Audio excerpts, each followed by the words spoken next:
જય સ્વામિનારાયણ બધાને. અત્યારે કાજલ રસોડામાં કંઈક બનાવે છે, તો ચાલો જઈને જોઈએ શું બનાવે છે કાજલ. સો કાજલ, શું બનાવો છો? સો ગાઈસ, આજનું મેનુ છે વ્હાઈટ સોસ પાસ્તા. વાહ, સરસ. જો આમાં વિઝિબલ છે. હા, જો વ્હાઈટ સોસ પાસ્તા. આ બાજુ સોસ બની ગયો આ છે. બાજુ સોસ રેડી છે ઓલરેડી. આ બાજુ પાસ્તા બને છે. અને હવે તો હમણાં જમી લેશું, બટ એની સાથે એક ખાસ ઇન્ફોર્મેશન શેર કરવાની છે કે જેને પણ સ્પાઉસ વિઝા કરવાના હોય જર્મનીના, તો એના અમુક સ્ટેપ્સ, બેઝિક સ્ટેપ્સ જે છે એ હું આ વિડીયોના ડિસ્ક્રિપ્શનમાં મૂકવાનો છું. તો ખાસ ટૂંકમાં તો પહેલાં એટલું કહી દઉં, વાત કરી દઉં ને કાજલ?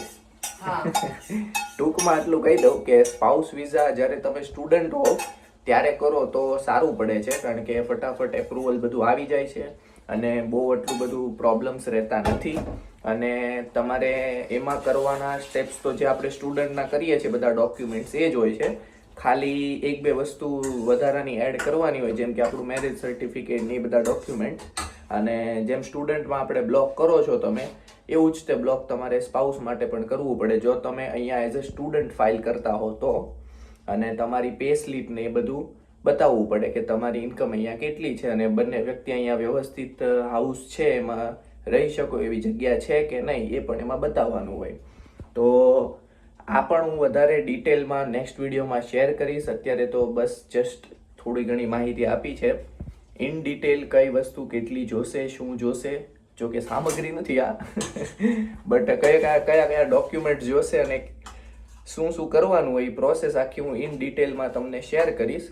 તો જેને પણ જર્મનીના સ્પાઉસ વિઝા કરવાનો એને ખાસ આ વિડીયો શેર કરી દેજો કે મારો નેક્સ્ટ વિડીયો જોવાનો ના ભૂલે.